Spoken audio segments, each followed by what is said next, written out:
Now it's time for Straight on the Point with Jesse T.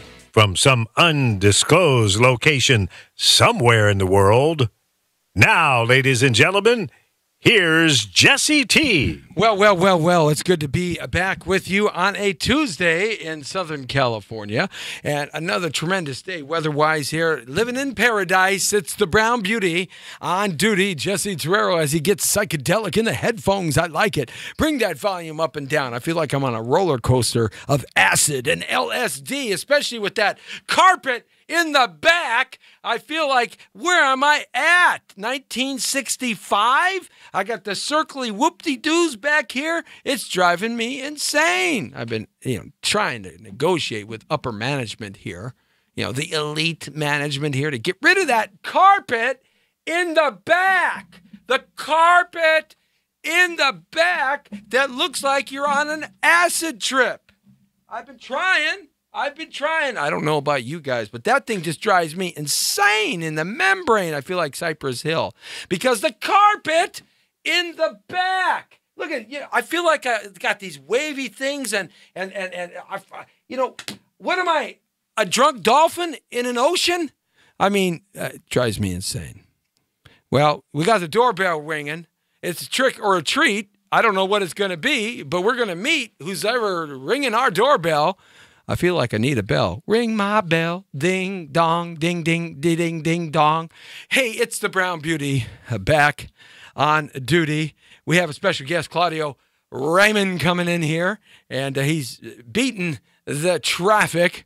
Yeah, it's terrible. The traffic is terrible in Los Angeles here, but, we do move on. We're like honorary Christian soldiers, man, marching to and fro. We just keep going on with our shield of armor to defend ourselves from the carpet in the back. Driving me crazy. Okay, hey, come on in here, man. Sit on over here. Come, just walk in. That's what we do on the Jesse T Show.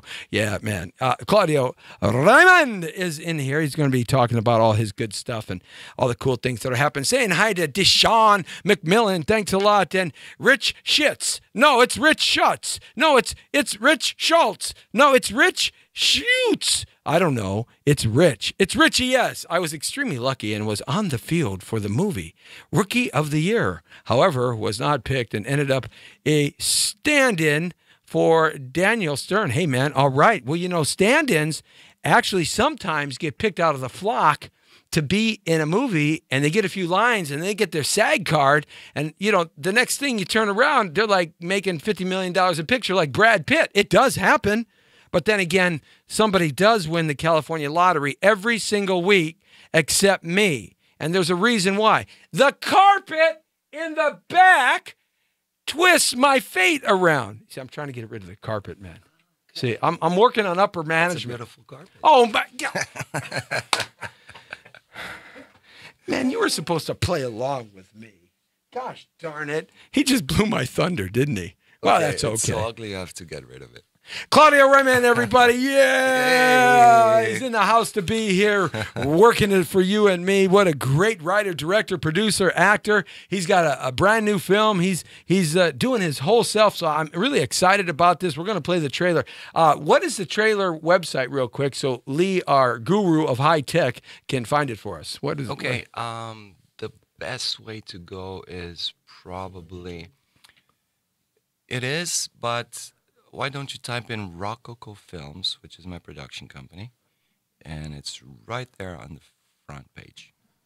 Rocco? Rock, O-C-O, films.com. All right, so we're going to get that lined up there, and we're going to see this trailer. I want to kick into that. And as we covered just a couple of things, yes, there is another theory about the Vegas shooting, and it is helicopter that appeared in the middle of the night in Las Vegas and was popping off major rounds out of the front. You see the muzzle flash. So I posted that up yesterday. I'd like to hear your input and see what you guys think about it. Also, man, the Wienerstein scandal is expanding like mad.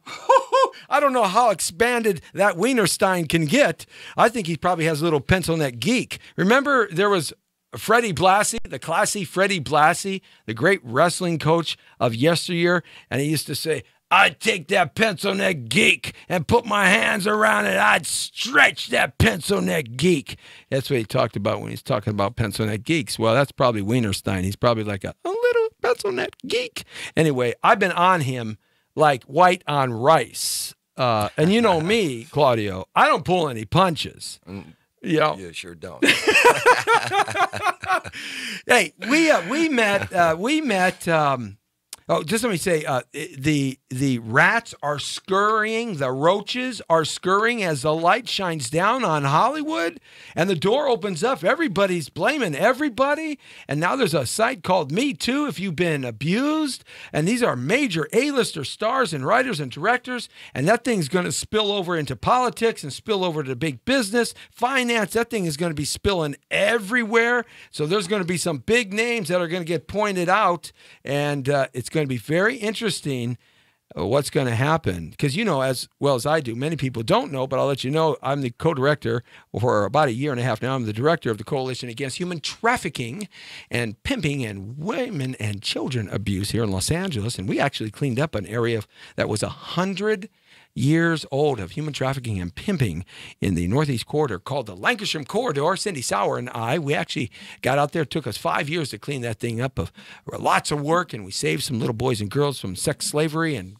put a lot of bad guys behind bars. And I got to exchange a couple male bodily fluids with some bad guys, which was quite entertaining. Probably not the smartest thing in the world to do. So, look, we're going to see how that pans out. But, hey, we are so proud to have you in here. I've been wanting to bring you on the show here for quite a while. And we first originally met out there on the red carpet scene, kind of moving around in a lot of fashion shows and stuff. You can see how handsome this terrific gentleman is. Thank you. He's very handsome and debonair. And I feel like I'm talking with 007, like you're the new James Bond. James Bond. Okay, your word in God's ear. Yes, that's right. How you say it in Look, Germany. I just want 5% of the take when you get the contract, okay? 5%. That's 5%. 5% of the take. So you get that $20 million lead role contract for 007, 5% is all I want. Right? Out of 20? I don't know about 5%, but listen, you know I take care of you, Jesse. Oh, yeah. What, because I like you. A salami sandwich with a fat burger and extra cheese? Is that? No. It has to be at least organic. Oh. All organic. I get the organic. And some alkaline water. Oh, you know I love alkaline water. You know, I've been drinking alkaline water for 7 years now, and I got Lee Baby Michaels, our IT genius, on alkaline water too. And all of a sudden, you know, he was looking like 90 years old. Now he looks like he's like 55. That's why I didn't recognize you on a few red carpets. Hey, don't get upset at me if I don't say hi right away, because you get younger. I don't recognize you right away. I'm sorry. Wow. That's why. Wow. I was wondering why no one recognizes me anymore. Gee, thanks a lot. You're really scoring a lot of brownie points with me. I want you to know that. So now you, when we first met, you were working on several projects, really intensely, raising money and writing your scripts. And you're just like a one-man wrecking machine. You do everything, don't you? Pretty much. Now, talk a little bit about your production company before we get started, with the name of the company and some of the projects that you're into right now. Okay. Yeah, my production company is Rococo Films. I founded it back in Germany. Before I came here, I changed the name from Snipe Shot Productions and Casting, which I had in Germany, into Rococo Films. Don't even ask me why. It's an awkward name, but I know. But it is what it is. Hey, Claudio. Why? Rococo is the era before. You know, if you tell me Baroque. not to do something, I do it. You know. Okay, no, go ahead. Okay, so and in Rococo Films, I'm not a one-man show, but I actually am. And then I'm partners in Dream Team Pictures, which the premiere that we had for the TV pilot last week at the Harmony Gold Theater was with Dream Team Pictures, which are my partners in Europe, in Croatia and Germany. Now, you're originally from Germany, right? Or Croatia? Originally from Romania. Romania, okay. I was born in Romania, but I was raised in Germany. And now lovely LA. Now, did you go from Romania to Germany to America? Was that Romania the trail? to Germany to America, yes. What made you come to America? I mean, Germany has a huge film scene, a huge film environment. Yeah, I mean, compared to LA, it's not even existing. But, well, at first, when I was 19, I was sent to LA by a modeling agency for some photo shoots. Gee, I wonder why. No, handsome guy, told you. And I fell in love with LA from day one, and I thought I have to live here. So 2 years later, I moved here, and I took some acting classes and went to auditions, and I got casted for, except of 2 roles, for all the other ones I went to audition for.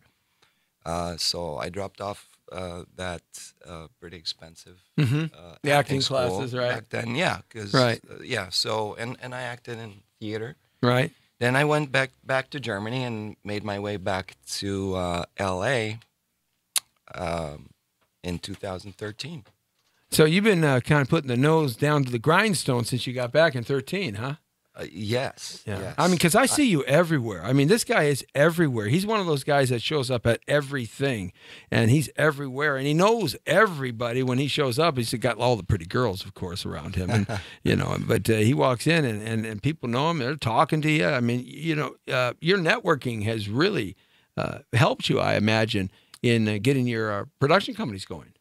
Yeah, it sure did. I had another business in parallel, which I left about a year and a half ago, because it took too much of my time, which I should have put more into the filmmaking. So I found myself, being more active for the other company, which I had with a great business partner, and then I decided to leave that behind and just make movies. It's kind of risky, though. Isn't it kind of scary when you're leaving that gig that might be paying you a regular scale or regular money all the time, or you kind of entrenched into some degree? It's kind of scary to make that leap. Yeah, well, not for me, because with the movies it started going really well. But why actually even mention that other company? Because that was all about contacts. And we had several divisions, but for sure we had a lot of contacts, and we also had a by invite only membership society, and so on. So yeah, contacts are one of my fortes. It's about one of the best ways to get going in this business, for that matter, every business. Sure. It's really who you know. But my father, my 85-year-old father, always says it's not really who you know; it's who remembers you when they want something. That's the key. Who remembers you when they want something. So that's like top of mind consciousness. That means that you always got to be in their top of mind consciousness, working, so that when they want something, they remember you and call you or reach out to you in that way. So, that's why networking is so important today, more so than ever before, because, I've been around since the Dead Sea was alive, and third generation in this town. And it used to be a lot different 30 years ago, 40 years ago. The networking, you couldn't have access to the networking like you can today. So the technology really must help you a lot. It sure does, yeah. I mean, I don't use it much, but it sure does. I mean, I'm more the person to person kind of guy, and you don't see me too active on social media as well. And then the events you meet me at, it's either I meet some people there that I know, some friends or whatever, but it's not. I think I've done my networking. I just go because it's fun. I like being out. And, yeah, absolutely. I mean, it's always good to get out of the house with people. And Yeah, I think that's. It's not like I don't have anything to do, but that I pretty much do during the day. Sometimes I do some writing at night. Yeah, I'm kind of a night owl, but that's why you see me at so many events. Most creative people are night owls.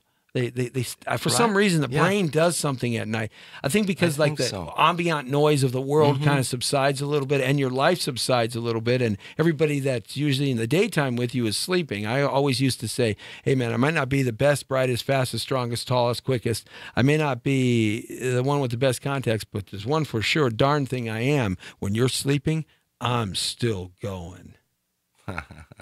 You know, right? And that means a lot, right? Because when you got 6 hours, 8 hours of sleep, I'm 8 hours ahead of you tomorrow. Right. So that's what. Hey, saying hi to Angela Capri, who has us on. Marielle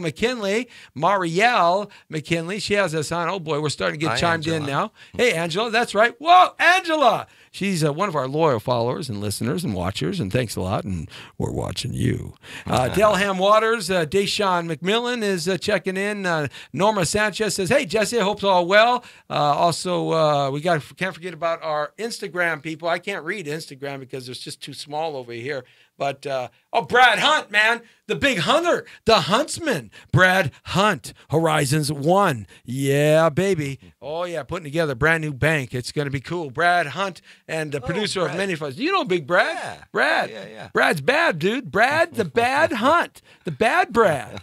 Bad Brad, the brat. The triple B. He's got a Harley now. He got himself a Harley. Nice. You got to be careful on that, man, because you guys, doesn't that drive you crazy when you're driving up the freeway and those motorcycles go 90 miles an hour in between your lane and somebody else? That drives me insane. Does it? I want to open the door. I just want to once open the door like some Sly movie or some sci-fi movie, right? Some Rambo type movie. Where I see the guy. I just want to open the door, right? But I want to do a lot of things. I'm probably too laid back for that. No, I think you are. You're too cool. Yeah. Hang out with me a little bit. So who's going to become like whom? You're going to calm me down because I need to be calmed down sometimes, and I'm going to rev you up. So we'll have that intermix right there. That's good. Saying hi to Valerie Muay Thai. Valdez Muay Thai. I can't read Valerie. that. Yes, and Edric. She must be a fighter. Yeah, she is. We get a lot of fighters. All right. I'm a fighter myself. Are you? Now, you're a martial arts guy, right? Tell me what's your martial art? My main martial art is ninjutsu. Really? Oh, yeah, that's right. You told me about a year ago. Ninjutsu is an interesting study because it's fighting without fighting, and it's fighting in a lot of different ways in the normal kind of martial arts fighting. Yeah, it's very versatile. I think it's the most versatile out there. Most effective, let's say maybe in the cage. I don't know.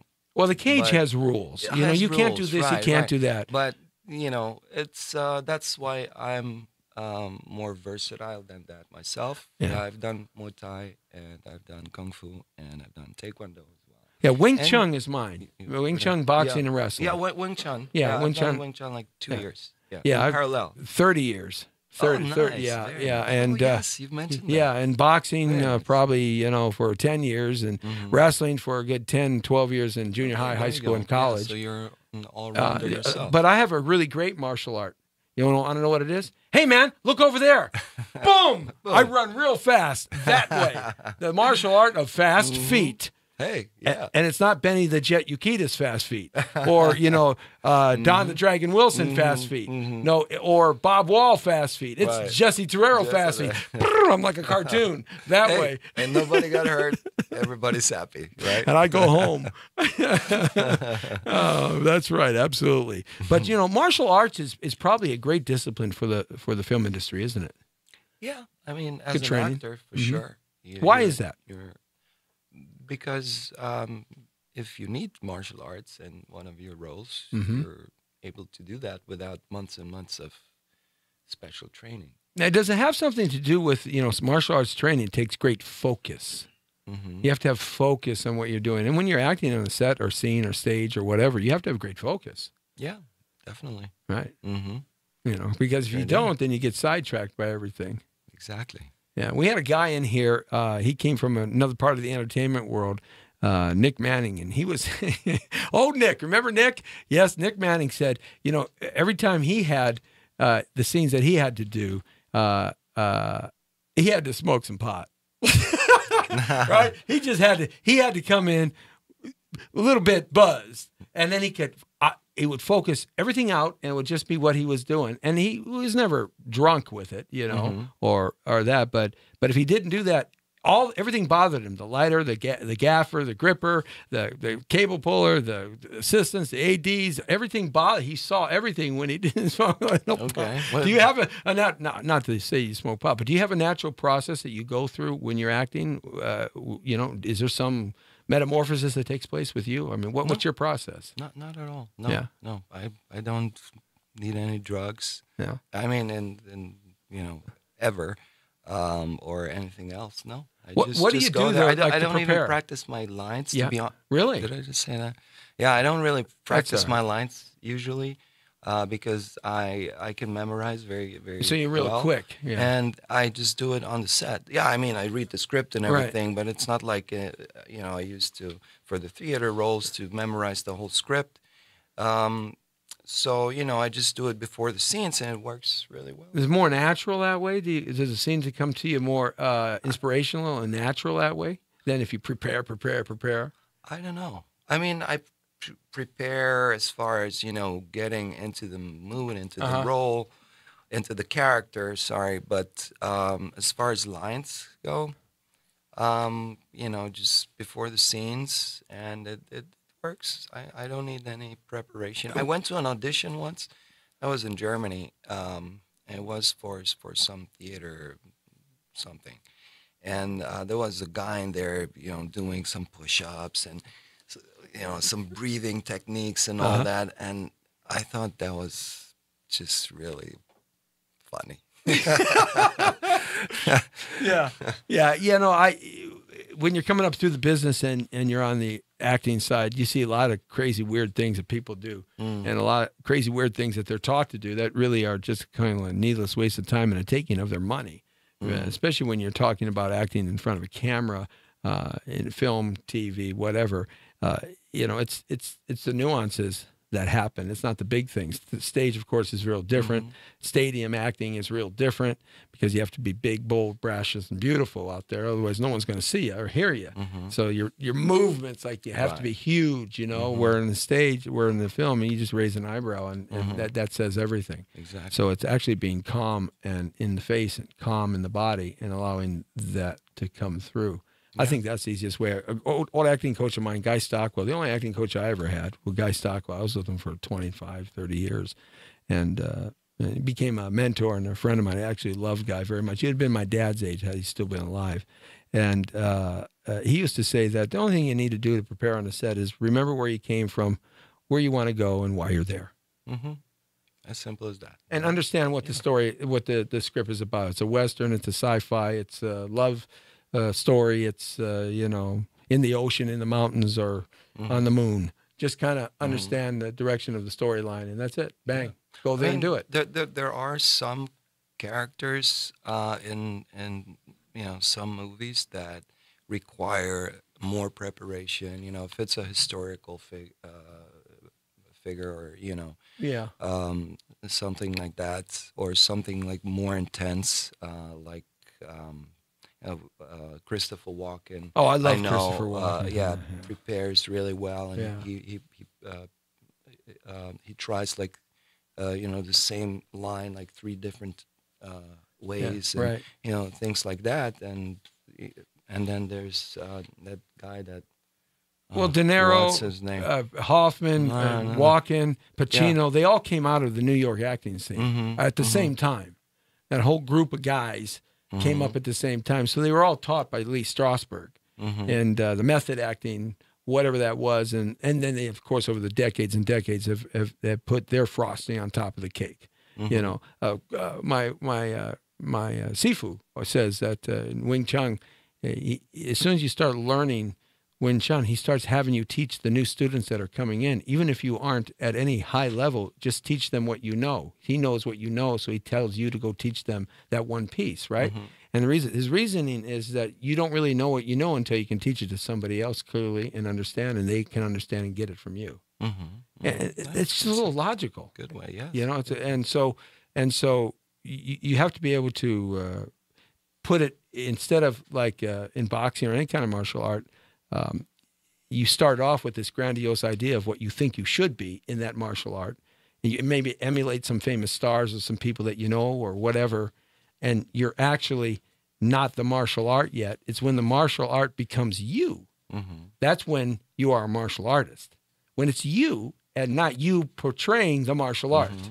So that takes years of study to kind of get to that. Tell me about this new film that you got, and we're going to play the trailer here in a moment. I'm going to play it a couple of times. So tell me, the inspiration behind that and the name and what's going on with that. Yeah, that particular pilot for a TV series, it's called Dead End. At the end, we die. Everybody? Not you. Well, we all have to at some point. Okay. Right? Okay. Yeah. Not me. No, I play the lead in that, and that is not one of my scripts or ideas. It's based on my Croatian partners, Vjekoslav Katusin's. Wait a minute. What'd you say? Ideas. Yes, Vjekoslav Katusin. That's do you need a handkerchief? Name. Excuse me. Yes. His name is Vjekoslav Katusis? Katusin. Not bad, huh? Vjekoslav Katusin? Katusin. He's probably like 6'9", Viking-looking guy, right? Viking-looking, maybe, but no, he's a little shorter than me. Oh, okay. Well, then I'm okay. All right. Well, what a name, man! What do they call him? It's a Croatian name. Vjekoslav Katusin. Vjekoslav Katusin. Katusin. Yeah, there you go. Wow, man! I mean, wow! Like I Christopher told Walken. him. Wow!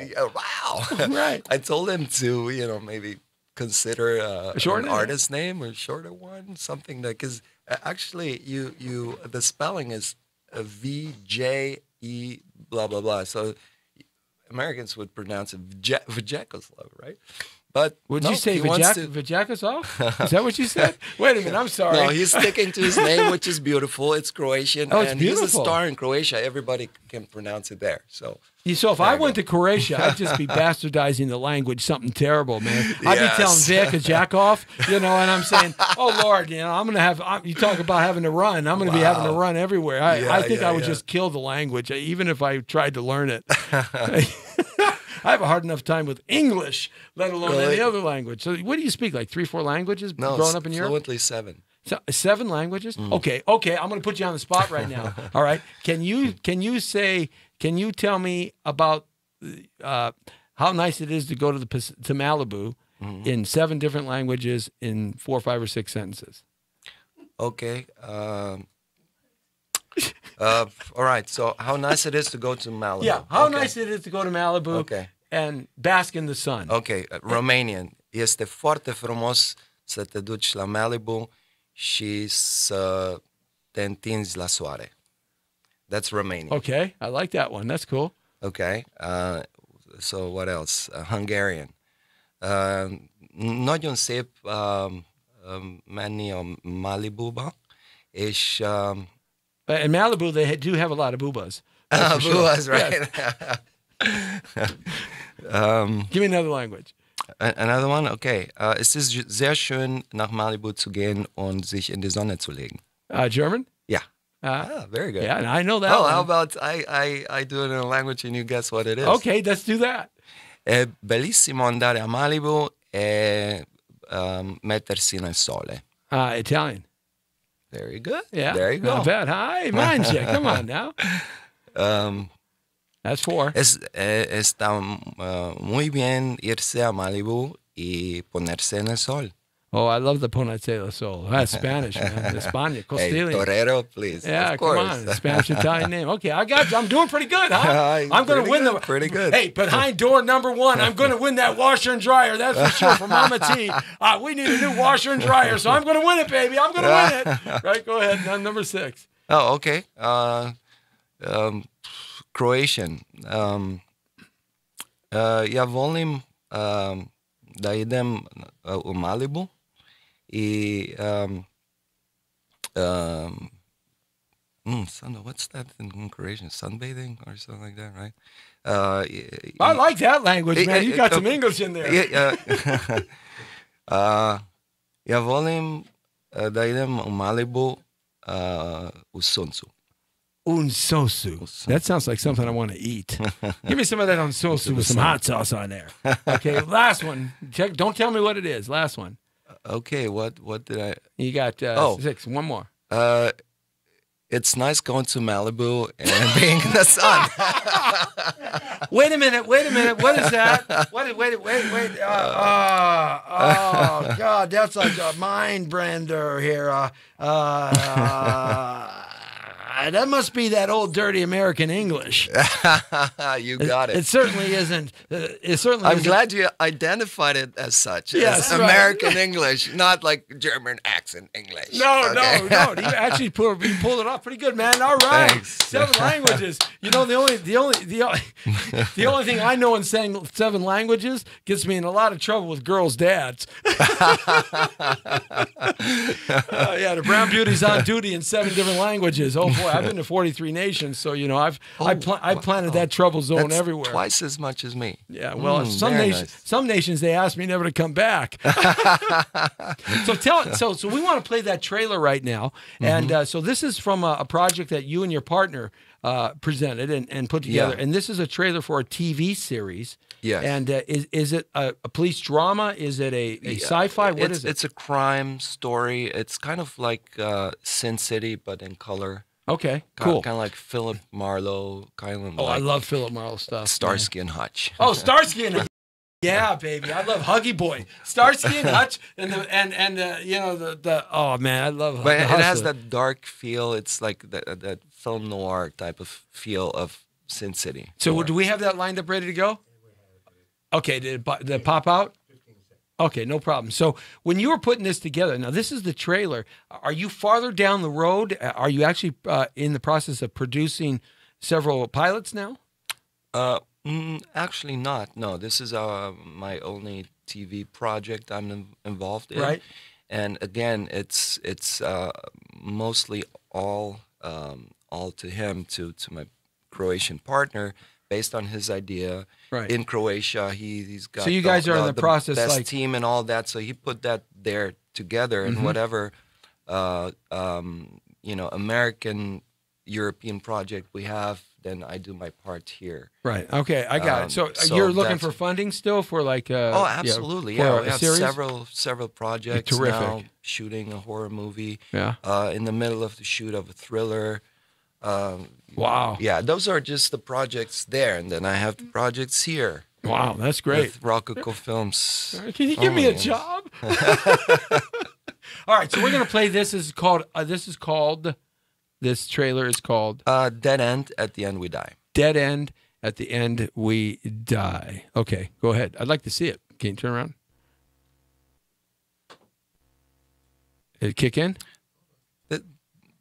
Yeah, go ahead. You know, usually it's on right now. Okay. Trailers are better than the movies. Yeah. I think in this case, it's the other way around. City. I don't know how the fuck they came up with the name.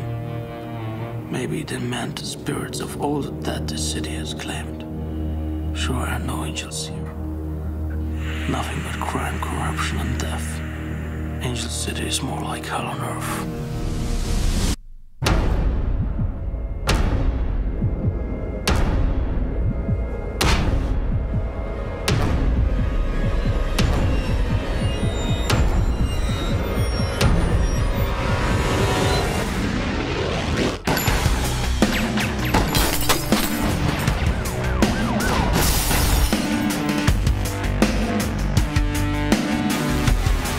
Your partner's name is Murder, Julia.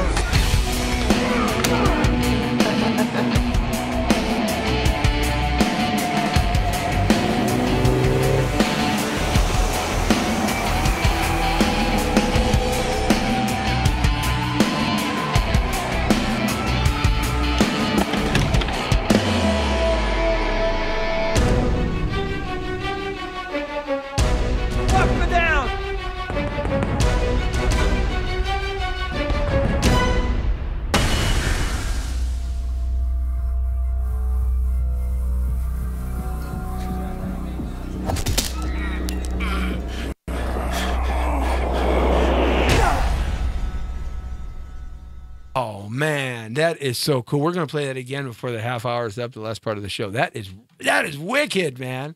I love the lighting. I love the shadows. I love the depth of that, and it looks like an exciting story. I mean, you're right at the end there. You guys throw that double punch, and this guy catches your double punch. I think with that guy, Jesse Torrero, Wing Chun, running real fast the other way. I mean, that must have been fun to do. Oh, so much fun, so much fun.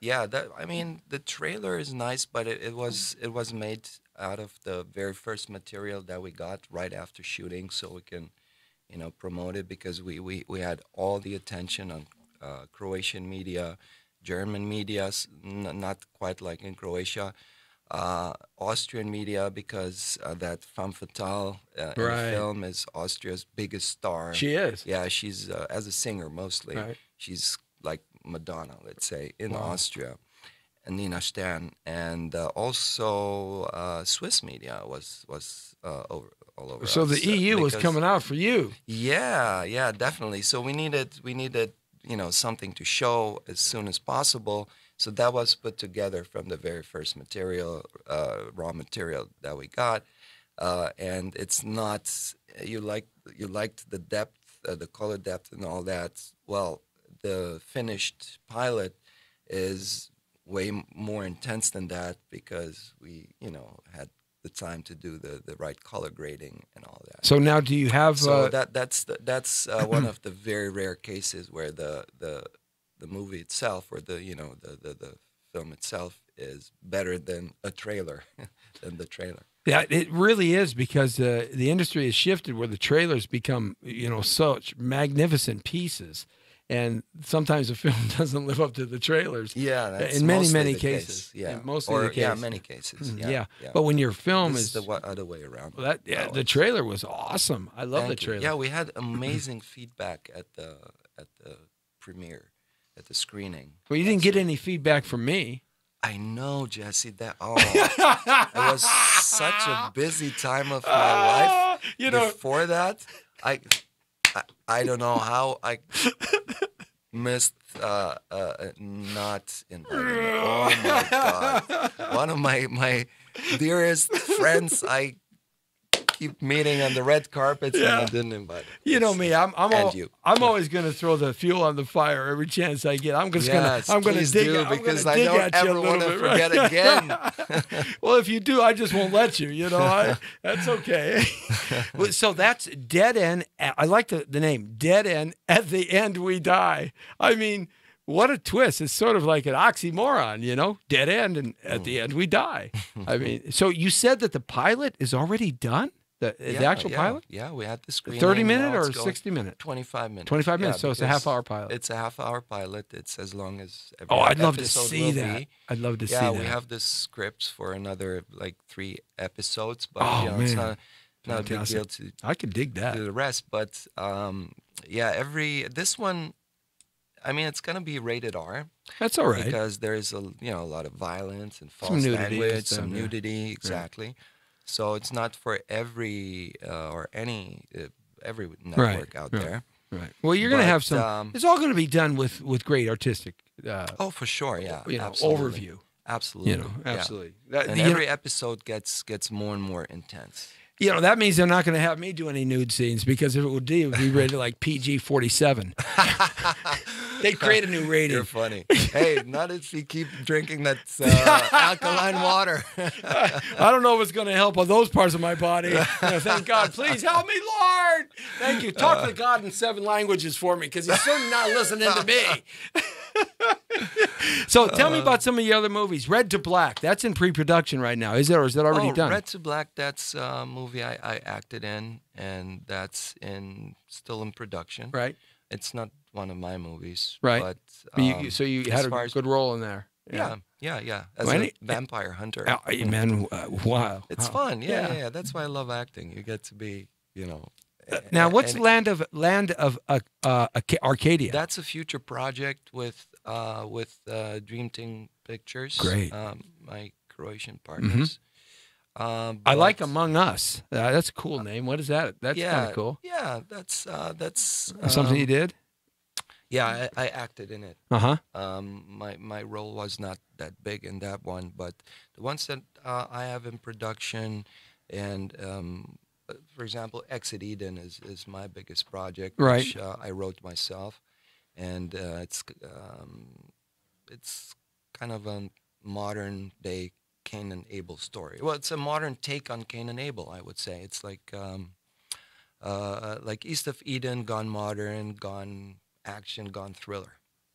You know, when you think about the story of Cain and Abel out of the Bible, and especially the Torah, when you read the original version of the story of Cain and Abel, those two guys were pissed off, and I don't know why they were pissed off so much, because boy, they had a lot of girls running around. They had to like help start the world, you know? Right. What's wrong with them? Well, they must have been drinking too much goat milk or something. Fermented goat milk. Ugh. Yeah, That's so funny. so now things are going better and things are going well, and the industry's getting even more. You know what's happened to the industry in the last couple of years, and I'd like to get your take on this. With the advent of all this technology, it allows independent producers like yourself and independent production companies to actually kind of get a foothold, doesn't it? And start selling your product and get some distribution on your product, whereas before you couldn't really get it as an independent.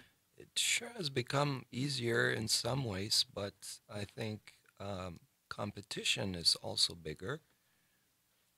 But there are more ways than for sure than there used to be, and it has become easier. You know, although competition is bigger, but you can still get your your projects out there. You know, Wienerstein, which I call him, the guy's in a lot of trouble right now, and he's, you know, his career is over with, and whatever criminality that's going to come his way, I think some criminality is going to come. But he and his partner started Miramax, and Miramax was the first independent production company ever existence in the world, because right at that time it was still, you know, run by the studio and the distribution through the studios, though it wasn't the so-called studio system.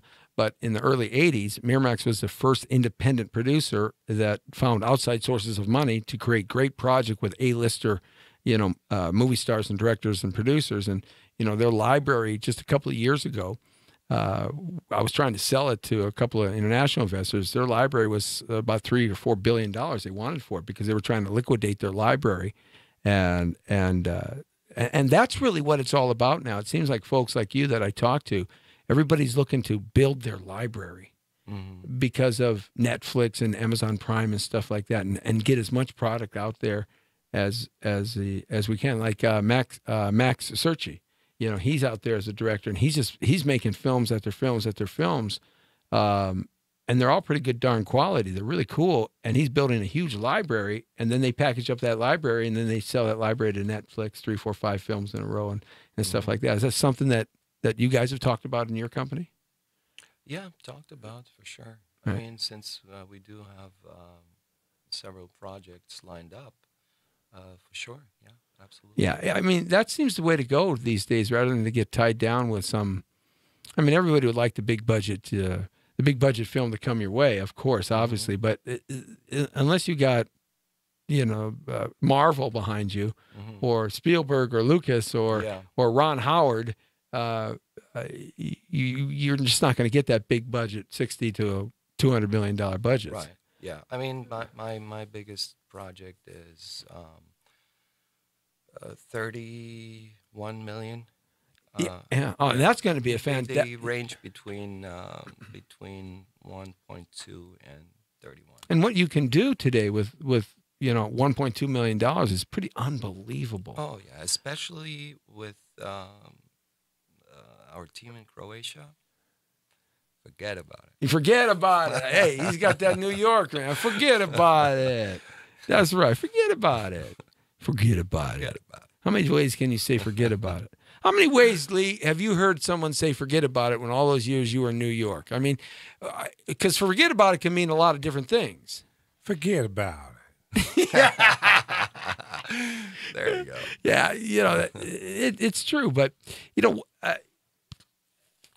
when you're out there and you're working the scene, you kind of lose track of time, and time kind of catches up with you, and all of a sudden 2, 3, 4, 5 years go by. Do you feel comfortable where you're at right now at this point with your production companies? Do you feel that you're on the right track, you're heading in the right direction, and things are moving in the right direction for you now? I do, yeah. And how does that I really feel? do. How does that make you feel? It feels good. Must have been great to see the trailer or the pilot at a party and just kind of kick back in the corner, you know, and go, oh God, I hope it's good. Or what are they going to feel like when they see it? What are the folks going to like? Yeah, I was. I mean, my team and we sat in the back, and nobody moved, nobody left, nobody went to the restroom, nobody, bursted out in any way. Mm-hmm. And I was personally thinking, oh my God, they don't like it, or they're hoping, the movie to end as soon as possible. What is it? And then at the end, we had a Q&A, and after the Q&A, we were just slammed with compliments. Wow. So everybody was, because the reason why they didn't move or say anything or talk to each other was because they were so excited to see what happens next. And so that was. I didn't have a chance to do any Q&A, so I know. Yeah, okay. Then It's Joseph, gonna haunt me forever. I'm forever. going to get. Yes, Wayne Wright checking in. Thanks a lot, Wayne. Joseph Merkel checking in. Bob Gore checking in. Delane Walters, focus for the martial arts is a moving meditation. Hey, I like that. Let's see if we can get. Martial arts is meditation. It's the thing that comes out of martial arts and being a martial arts warrior like you are is the fact that you do get very calm in situations. You go calm, and rather than your heart beating and you get overwhelmed with the activity of the situation, you go calm. And well, there are some aggressive martial artists out there, and everything but calm. But I think in general, that's what's supposed to be. That's the thing I like about Wing Chun and a lot of the Chinese martial arts is that they use the opposite's energy against themselves. You learn to redirect the energy, absorb the energy, redirect it, and attack and defend at the same time. Yeah. 2 hands instead of 1. Attack with 4 body parts or five things at once. Whereas in Western boxing and stuff, it's 1-2, 1-2. But some of those boxers are great. But the one challenge that we always have and we always talk about is MMA. Those guys are really tough. Yeah, they're tough in the ring. Absolutely, they're the toughest in the world. I mean, you ground and pound and the 5 disciplines they have to learn and train to defeat and defend against the foe that's trying to defeat and defend against them. But I don't know about you. I never want to go to the ground out in the street. I don't ever want to go to the ground. Exactly. Look I'd rather run. Seriously, I don't want to go to the ground. Yeah, exactly. I mean, yeah, dress well like you and all that. You don't really want. Well, I got this from the ruin Goodwill anything, special. right? All this cost me like $5.32. Oh, that's awesome. Yeah, I had to go beg on the look- corner for 32 cents. You look like at least 1,000 times Well, more than that. well, I appreciate that, man. Well, I don't know how to accept those compliments. I just don't know. I don't know how to get it. You're actually the fashion aficionado. Every time I see you, you got some cool looking thing on, man. Red, yellow, Thank you. blue. I mean, this dude's sporting from the head to the toe. I mean, that I'm must be not the afraid of modeling stuff. color. You aren't afraid of color at all. I'm not afraid of color, but it's a European thing. In Europe, I think you'd so. see people, with all kinds of colored pants or whatnot, and here you'd think they're from West Hollywood or so. Yeah, you know. yeah. But in Europe, it's not like that. Europe is It's more, it's much different. more fashion and more fashion. More of a sense for fashion, and it's not all black, gray, brown. dark gray, brown Yeah, anymore. yeah, that's typical American Yeah. colors and stuff like that. Like Los Angeles is now becoming one of the LA fashion capitals of the planet. And over the last 4 or 5 years, guys like Arthur Chipman at LA Fashion Week and Style Fashion and all these other during Fashion Week twice a year, we're starting to see a lot more of high fashion and both for men and women become a reality here in Los Angeles. I think the next generation, the millennial generation, and that's your generation because you're a young guy, and the I generation, the kids that are born from 95 till now, I think they're accepting more of the color, more of the splash, more of that is not like you said a taboo topic that puts you into an arena you may not want to be in. I think that all that has gone by the wayside more and now. more, definitely. Yeah. I remember, coming here in the 90s and 2000s, and there's definitely more sense of fashion here than it used to be back then. Yeah, actually, LA is pretty cool when it comes to that. Yeah, it's really changed in the last 10 years. It's really with the DTLA downtown growing up and Hollywood changing and as I said, fashion has become that type of lifestyle. Jewelry, watches, shoes, all that stuff is really cool, and I like it. I like the colors. I like the there's a time to wear certain colors, but yeah, LA is really interesting. I just don't go for the Speedos in Europe. I'm sorry, do they still do the Speedos in Europe? Yeah. Oh God! I mean, I have a hard time with that. Yeah, literally, me too, to be honest. a hard time. Yes, thank you. Yeah, no, I just, I'm sorry, I can't do that. Yeah, I'm gonna go. it's I'm much. gonna be running one of those Spartan races. The obstacle course races in December 9th. I've been training all year for it. Oh, very nice. 5-mile sprint and 25 obstacles, right? And so my son's an elite men's elite division pro. And he placed 5th in the World Championships in 2017, just a couple of weeks ago in Tahoe. But anyhow, I bring that up because they got these like spandex tight pants, right? Right? And they're like ball huggers, man, and ass choppers, right? And I'm saying to myself, this 57-year-old dude is not going to be running around there with ball huggers and ass choppers.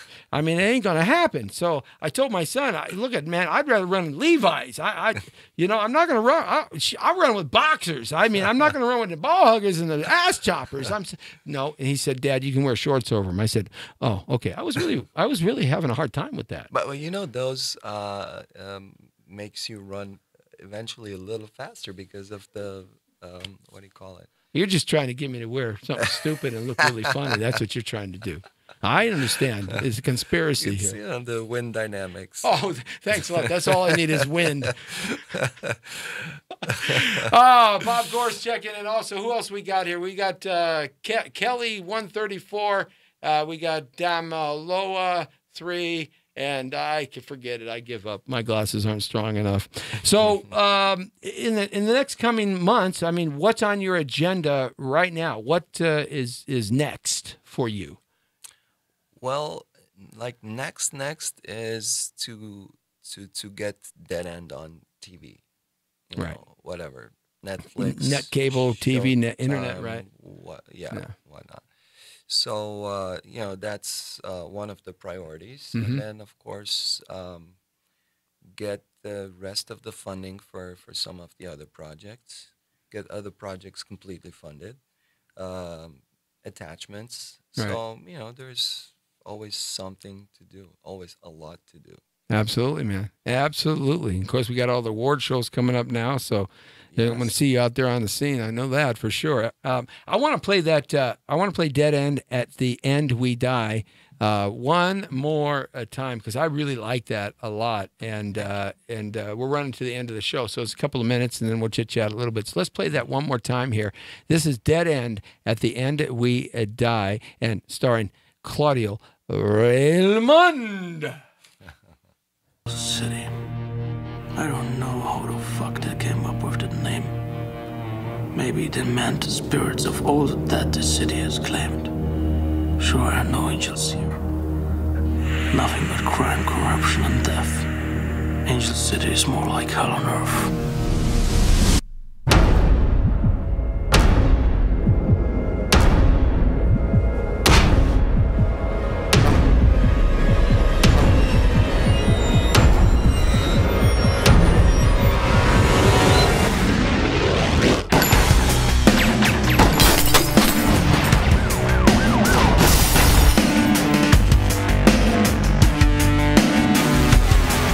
Your partner's name is Murder, yeah?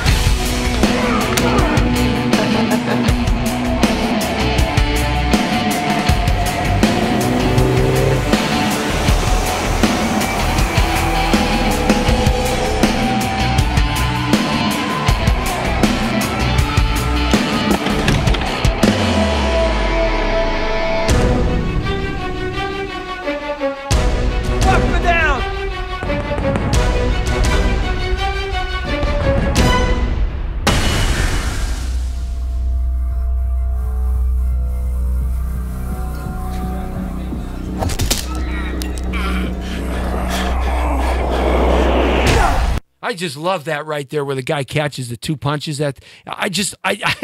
Man, who came up with that last shot right there in that trailer? I mean, you both throw the punch and this little guy catches him. Wow. That was all on my partner Vyacheslav. He really wanted. He's a huge Bud Spencer fan. And I don't know if people in America know who Bud Spencer is. No, they don't. He's a huge star. Well, used to be. He passed away a few years ago in Europe, and you know, he had these kind of, you know, silly comedy movies where he played different characters, but he was tall and big and had a beard, and he was like this rough guy, and right. He used to knock guys down by, you know, just knocking them straight hammer on the head, fist, right. Hammer fist on the head, and that is something would be something typical of out of a Bud Spencer movie. That would be, you know, that would be like something he would do. Fist. Yeah, right, yeah, so yeah. people in Europe go that, well, that's Bud Spence, right? Yeah. Right. As a martial artist, I would have never, if it was my decision, right. I would not have done that. You know, but it like works. Catching the fist, but. Hey, if it's Hollywood, if it man. looks fun in the movie, hey, why not? Absolutely. Hey, give your new fans here that are watching on the Jesse T Show here every Monday through Friday from 5 to 6. Where can they keep in touch with you? Follow your career, follow your progression, follow your great trailers and movies that are coming up. You know, bust out some places people can keep in touch with you, man. Okay. Well, on Facebook, I'm. To be found as Claudio Raymond, Claudiu Raymond, and my production company website address, Rococo Films, is rococofilms.com, which is rock, like the rock, OCO films.com. And I'm not much on Instagram. I can only handle one social media. And I think I should have my assistant, you know, handle a few more, because it's just nowadays probably just have to do that. Yeah. Well, that's where all the younger guys and young gals are, man. And that's where the money's going to be spent in the next 5 to 7 years as they get a little bit older. Exactly. Especially Instagram. I should really start Instagram's doing that. a big one. Yeah. That's the one to happen. And yeah, that's, you know, those, on my website, there are always updates of my next projects. Hey, do you believe in aliens and extraterrestrials? Absolutely, yeah. Why would we be the You think they're here talking to us right now? Humongous. Yeah? Probably. Oh, no, it's not me. Not me. No way. What's your favorite ice cream? Favorite taste in ice cream? Any kind of nuts. You like them nuts? You like these nuts? Thank you very much. No, yes, like pistachios and walnuts. Didn't I get them? Oh, yeah. Jesse T got them. That's right. Hey, what's your favorite car? Sports car. What favorite sports car? Favorite sports car? I know there are so many nice ones out there. I don't know. Ferrari, Maserati, Porsche, what? Mercedes. Okay, that's cool. Where do you want to go to take your next vacation if the money was unlimited? Money was unlimited. Beverly Hills.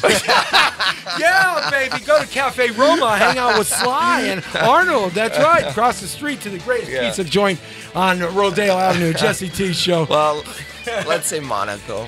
Monaco would be cool. Claudio Ramon! baby. Check them out right here. Thanks a lot for coming in. A lot of fun. Jesse T Show. Hey, we'll be with you tomorrow. Round up tomorrow right here, 5 to 6. We're live at 5. Hey, the world according to Torrero. You're straight on the point. The Brown Beauty's off duty. See ya. Man, you got to give me a job.